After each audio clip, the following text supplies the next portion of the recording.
Patuloy na humihiling ang mga guro ng aumento sa kanilang sahod. Sa ilang lugar, may mga gurong nagsagawa ng silent protest ngayong unang araw ng balik eskwela. Makibalita tayo live kay Jasmine Gabriel ng GMA Dagupan. Jasmine? Mark, nakiisa nga ang mga guro dito sa Region 1 sa kampanya o sa malawakang kampanya ng Alliance of Concerned Teachers sa bansa, kaugnay pa rin sa kanilang aumento sa sahod. Dito nga sa Pangasinan, sa pagbubukas ng klase ay ipinakita nila ang kanilang pamamaraan ng kanilang sentimiento sa pamahalaan. Kasabay ng pagbubukas ng klase ang patuloy na panawagan ng mga guro sa Region 1 na taasan ng kanilang sahod. Suportado raw nilang malawakang kampanya ng mga guro sa National Capital Region. Nasa 50% raw ng mga guro sa Region 1 na nakiisa sa protesta. Iba't ibang forma ang pinapakita namin ng support. Siguro naman may puso naman ang administrasyon para makita na makatotohanan at makatao ang hinihiling ng mga teachers. Sa Pangasinan, nagsagawa ng silent protest ang mga guro tulad sa Kalasyaw Comprehensive National High School sa pamamagitan ng pagsusuot ng white armband.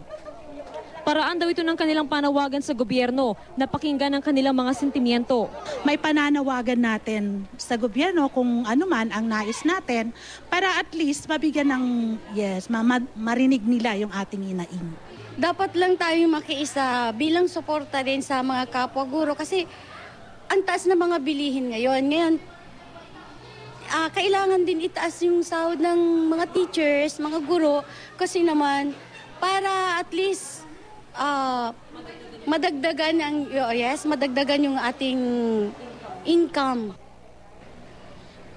Bukod sa Pangasinan, nakiisa rin ang mga guro sa Baguio City sa malawakang kampanya nga ng Alliance of Concerned Teachers. Sa katunayan, sila ay nagsuot ng black armband at bandana sa kanilang ulo bilang pagpapakita ng kanilang sentimiento sa pamahalaan. At sabi nga nilang ganun, magtutuloy-tuloy daw ang kanilang kampanya hanggat hindi nagkakaroon ng positibong reaksyon ang gobyerno kaugnay sa kanilang sentimiento. Samantala, Mark, suspendido rin ang klase ng mga kinder at grade 1 pupils sa Fort del Pilar Elementary School sa lungsod ng Baguio. Inaayos at hindi pa maaaring gamitin ang 14 na silid-aralan ng mga ito.